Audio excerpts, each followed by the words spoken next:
Today's speaker is Reverend Janet Wollam, who is ordained in the United Church of Christ and currently serves the La Crosse Area Synod of Evangelical Lutheran Church in America, the ELCA. She arrived in La Crosse from Boston in 1981 and in 2018 helped put together an environmental team for the Synod. She has teamed up with Tom Schlesinger and the Climate Alliance. She is on the board of the Mississippi Valley Conservancy, and she volunteers regularly with her husband, Dana, at the National Fish and Wildlife Center at Brice Prairie Visitor Center. Tom and I have provided program and follow-up within the Synod, Rotary, and elsewhere, and collaborate with other local organizations. 3 of the largest churches in the Synod have chosen to install solar power. Thank you for being here this morning, and we welcome Janet. Reverend Wollam. So the last time I was invited to speak at the fellowship, I think must have been 1982. My topic was women in ministry in La Crosse. So it's been a while. I also came here from New England. I'd been out that way for a couple of decades. And so speaking at a Unitarian or Universalist fellowship was really not unusual out there. It was a thing. It was in my classrooms. It was in the professors. It was in the air. It was on the street. So it was just different than coming to what I learned to call the Upper Midwest Bible Belt, on which the South had very little, as far as I could tell. So it was just, because it was just ubiquitous. Everybody had, it seemed in the same period of time, salted down their last cow and come on over.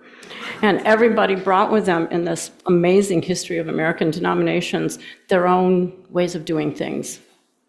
And when you add that to the fact that my grandfather and uncle, who I knew very little about, were Presbyterian ministers, apparently one of them because they had more jobs than in the Quaker event.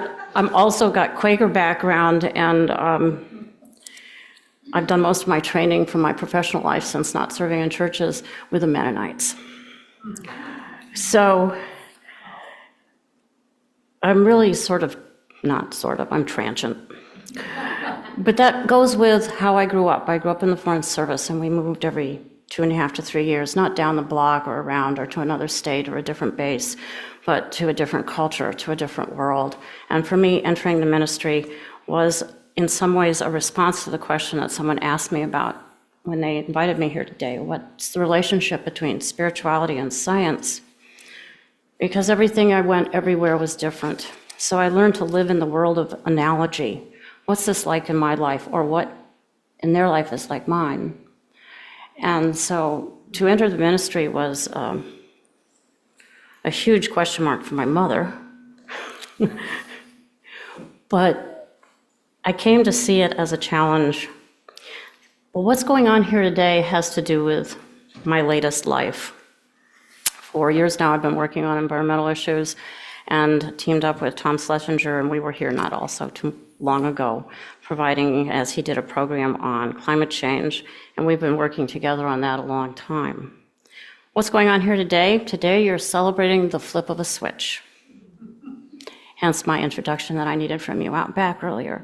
I just wanted to see the switch. It has been carefully planned and pursued, planning, learning, calculating, and the ever-present fundraising for whatever it is we want to do. And it also is done in pursuit of a belief that this is a good and right effort. All I have to do is read what's on the wall for the fellowship, for the community, and for the planet.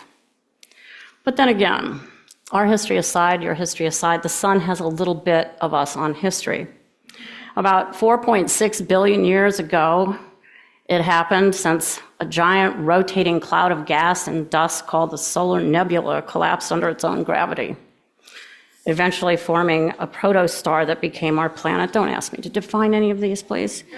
Scattering the gravel and the gases of the system in planetary debris. and we're held in orbit by the gravitational pull of the sun. It also has a cultural and natural history on this planet. Helios, the god Helios from the Greek tradition. Amaterasu from Japan, who was a sun goddess and part of the leader of the Shinto religion or faith, based in nature. Long time, the national form of faith in Japan. There was Ra, or Raj, the Egyptian, who was king of all the gods. And we know closer to home, Aztec had a god of war and sun, whose name I wrote out with marks in it and didn't put it in the final draft, so I'm not going to try that one. And also we know things like the Mayan calendar, and everywhere you turn, really, if you think about it, the sun's always there, and people used it. They worshiped it as a source of power and life and light that comes into the community, governs the seasons, makes life doable in a way that, until climate change happened, used to be a little bit more predictable. The sun represented in various cultures someone or something that needed to be humored. It came with beliefs and rituals and uses and corresponded to its own impact, aligned with observed and sometimes meticulous observational records that went back centuries. So it's been tracked. And today, you lit a candle, as in each week, as a sign of hope. Every time I see solar panels go up, I see it as a sign of hope. Partly that's really practical because the percentage of people who put up solar usually live close to it in greater numbers than everywhere else. Your problem is the same as the one at home in Lutheran Church. You can't see them from the road, man. You know? So you're going to have to put up something out front that says, hey, we have solar. We care about where you live. Today, you gather to celebrate the flipping of a switch, a moment when energy moved, which it is inclined to do always. That flip is built of large and small energies from all your phone calls, your emails, your agendas, your minutes of meetings, timetables, invited in experts. The science of power comes down to the usual daily grind of getting it done, and then the whole basket of fundraising efforts. So congratulations, you just downloaded the sun. It's an ethical, rational, scientifically astute, good financial addition to your fellowship. It checks every box. It is science at its best. Now, I mentioned my mother. My mother, I think having grown up in a family where at least one person was fairly fundamental in her faith, was a child, I used to describe her, and I still do, as a child of the Enlightenment. Info and logic were her breakfast foods, so I came with a strong bias. Religion, on the other hand, well, I used to say it landed in the language in our house of black cats and walking under ladders. Now, I adopted a black cat, I suppose that was a statement, and the ladder thing, well, it just made sense that statistically you didn't walk under them, so I sort of dismissed that. But when you think of the Enlightenment as seen as this huge shift that's characterized by a transition from all kinds of theological and metaphysical explanations to an emphasis on rationality and empirical evidence in the late 17th and early 18th centuries, it really changed so much of how we think and how we value and what we do. It was the beginnings of scientific method, which has given us insight, light, healing, and a few other things along the way. So it has taken humans a very long time to master some of this art form, and also some of the art form around using the sun. I read just the other day, needless to say, my feeds are full, stuff I didn't ask for, but frequently interesting, including one about some Japanese, where's David, super panels that are supposed to be the best new thing and will do the work of, 20,000 vacuum cleaners at once. I don't know. But let's be all about the sun today. And in my land of analogy, let's talk about the competition in my neighbor's maple tree. Photosynthesis is the process by which plants and some other organisms use sunlight to convert carbon dioxide and water into oxygen and glucose, a kind of sugar for energy. Fall comes and the sugar isn't needed to feed the leaves on the tree, so it goes south. And it drops down, but somehow in February, in spite of what we think of February, it's on the rise. Now, that's where it gets entertaining out my kitchen window. They have a couple of large fir trees and a maple tree around the corner in front of his back porch. And out come the squirrels. Now, the squirrels are up to something at that point in the year. They want to make babies. They're out, they're looking around, they're jumping around the trees, but there isn't much to eat. And I do feed them, I will admit. But they really know where the food is. And I finally figured it out, both from a story in Braiding Sweetgrass by Robin Kimmerer, but also by watching them. My neighbor complained all the time that they were chewing on his tree. Well, in February, there isn't a lot for energy. They chew the maple trees for the sugar, the sap. And what they do is first they get a shot, and then they chew it down so it oozes. There's a little place where the sap will ooze, and then it freezes. And they've got food in the freezer to get them through to when they can raid my tomato patch again. I never knew they ate tomatoes, but they do. They're opportunistic. But think about that. Without the help of weather apps, the temperature's turned up as light changes sometime in February, which is where we still think it's dark and cold, and it is. What is that happens? What is in the inner working of the cells, the atoms within it, the moving particles? What flips that switch? What makes it connect? What is the last and first movement? I'm sure there's someone who can pinpoint it scientifically for me, but for me, it's the space of just plain old awe and amazement that happens. If I were ever to enter medical research, something I considered in my early years until I realized moving all over the planet, I didn't do well in math anyway, that killed it, and the thought of inorganic chemistry sealed it. So I used to contemplate what my field, if I went into research, would be, and I decided I would like to take up residence in what happens in synapse. If we have 4.6 billion years between us and the beginning of the sun, we have about 86 billion neurons in our brain. Some of mine, which have obviously taken up residence elsewhere these days, but gone south maybe, I don't know. But think about that, and think about each. Synapse is this amazing thing because it happens in that space, that second. They don't touch those nerves. It's not like the telephone game that we teach the kids. You squeeze the hands all around and see who can spot it or do whatever. You've got the dendrites on the end of one, and you've got the little receptors on the end of the other, and something happens in the chemicals in between, and the signal transfers. I want to live there and find out what goes on. Because again, it's a sense of awe. So think of a minute. Now those are micro scales. That's Janet looking for analogies to the sun switch out back, okay? But think about being outside, out of the building. Picture a picture that tells you you've gone somewhere where everything's bigger than you are.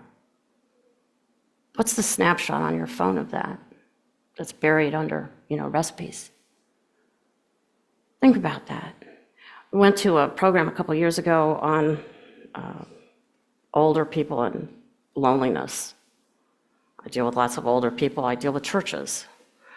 And the sense of loneliness that we have in this world when we're so connected by technology, being outside makes a difference. And I don't know about you, but being outside makes a difference for me these days.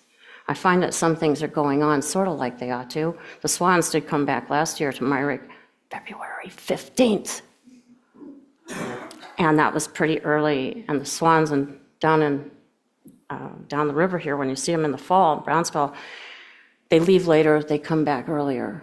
things are changing, but still, just to be outside and see that there are cedar waxwings in the Myrick Park, and if you all don't have Merlin, my husband will tell you that you'll probably have it before you leave today, as an app on your phone, so you can see what's squawking. Something about the world that is larger, and yet in those little spaces, something happens that makes us look even smaller. In traditional language, a sacrament is something that is spoken by God, instituted by Jesus if you're a Christian, and that involves something material. I would call something ordinary, very ordinary. So sacramental is of that, of the source, of God, of those things. Now, in churches, it's pretty simple. It's the bread, the wine, the grape juice. Sometimes it's white, doesn't look like wine, it's no fun. Kids ask that question all the time. And so it's ordinary. It was the most ordinary thing in the ancient world. Wine was the subject of not just revelry or Dionysian ecstasy. It was a huge import and export along with oil, olive oil, and you can see the results of that in the archaeology. I spent a bunch of time doing that over there, and you see this other world. But bread and wine were basic to life. Wine didn't rot. Things in wine didn't rot. So when you think about something ordinary, you don't get much more ordinary than the sun, do you? The sun. What could be more ordinary than the sun? It is something that is more than we are. It is ordinary in our day. It's required for life. And yet we take it for granted. Currently, to our peril, perhaps. But it's still just the sun. When I started out working on this about a month ago, which is the fun part of doing any talk, it's when you get closer, you banging your head against the wall. So I was having fun, and I was looking at attitudes about spirituality and science around the world. I found a research article that had 37,000 literally somethings in it, different approaches, different areas, different ever. And it said about 60% of people who are scientists in America believe in God. Okay, whatever that means. Okay, fine. And then it traveled around the world. And as we got farther towards Asian space, it changed. And depending on the influence of European travel and exploration and overtaking, it traveled in varying amounts. But the interesting thing was a comment by a scientist from India who said, that Western spirituality science split thing, that's a Western thing. So I backed up and I thought, what's that like? And if you think about the concept of the sacrament and the business of the ordinary and the research in a lab, you can make a connection. But I'd like to go someplace else. I have a number in my head for this room, but how many of you have read anything by Robin Kimmerer, like Braiding Sweetgrass? Yeah, that's about what I had in mind. I knew it wasn't going to be nobody. I picked up that book because when I was first asked to come and do what we were calling creation care sermons, when we first put the team together, I made myself available. You get called because pastors are burned, so they have to be away sometimes, and so you get to do this. And my approach was to say, okay, we're called to love our neighbor. We're constantly working, or at least some of us are, at expanding who our neighbor is. How do you define your neighbor? How do you open the doors? What kept me out of the ministry for a long time was the print of exclusivity, so I worked this one pretty hard. So, who's your neighbor? Well, okay, you got all the people down. When you walk out the front door of your fellowship, can you name at least 5 things that are growing, making noise, chirping, hopping? Eating your leaves. Those are our neighbors. And this was the fall of 2019, and I was going down to Chicago for a wedding, and I came back up through Madison and stopped and visited one of my UCC friends. And she says, have you read this book? this is what you're talking about, so why don't you just read this book? And I did. And in the time since then, I ended up this last January doing a Zoom thing on breeding sweetgrass, and I'm going to move for just a minute because I want to show you something, and I forgot to bring it up with me. If you haven't had the chance to read it, have any of you picked up the book Service Berry?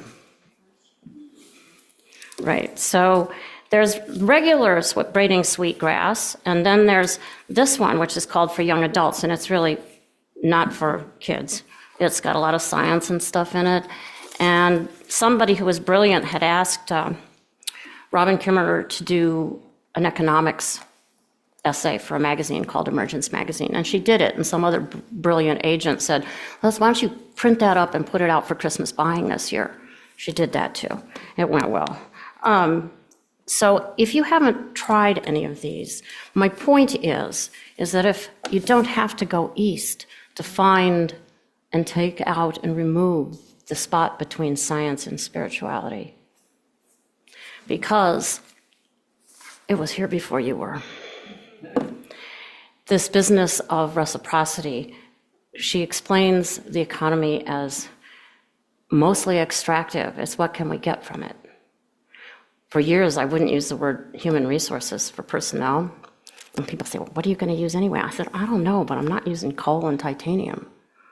So everything is how much can we make from it? And it's based on an economy of scarcity, which is called a stock market. The less there is, the more you pay, the more money you make. So I spent a lot of time with that. Kimmerer is a Potawatomi botanist. She's an author. She's the director of the Center for Native Peoples and the Environment at the State University of New York College of Environmental Science and Forestry. And she's had her own struggles there over the years. What can we learn from indigenous wisdom in the plant world to reimagine what we value most? Our economy rooted in scarcity, competition, and the hoarding of resources, she says, and we have surrendered our value system that actively harms what we love.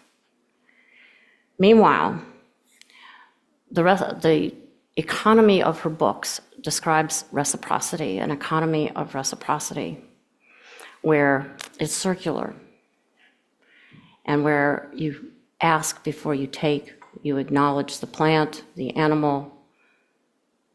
You don't take more than you need. You don't take first. You don't take the last cookie on the plate. Don't teach that to your kids, it'll never work.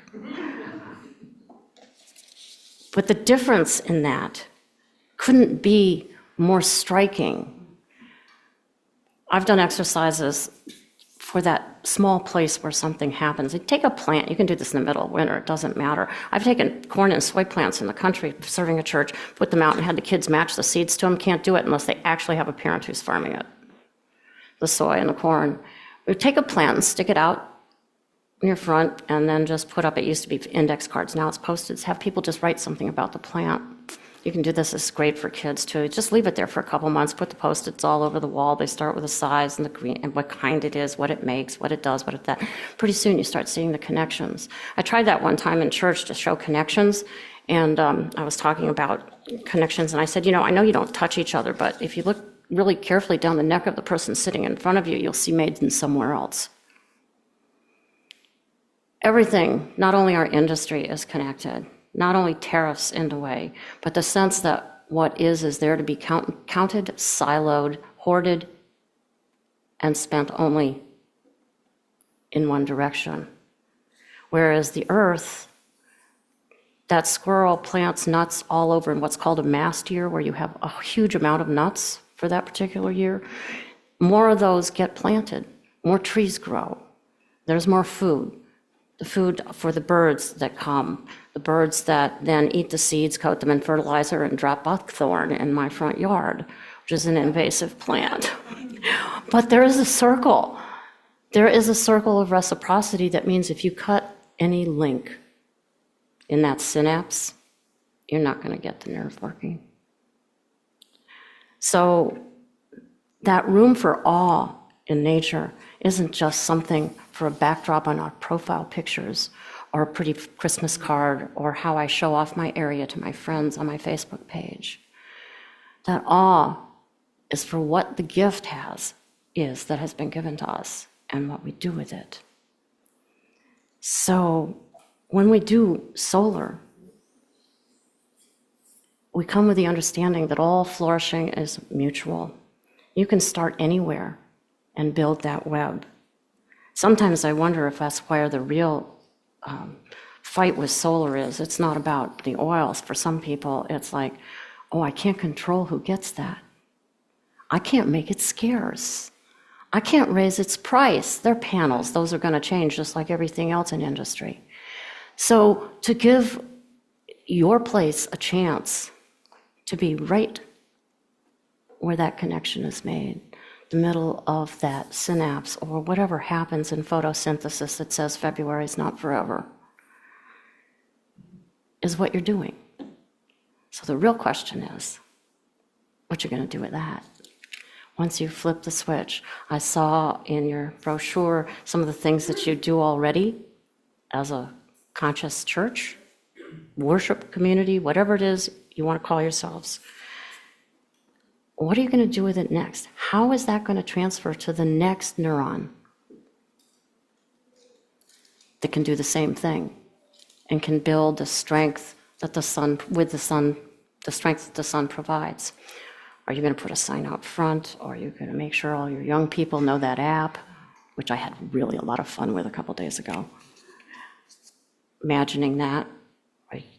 What is it that you have in your one wild, precious switch out there that's going to take off and join the world of reciprocity?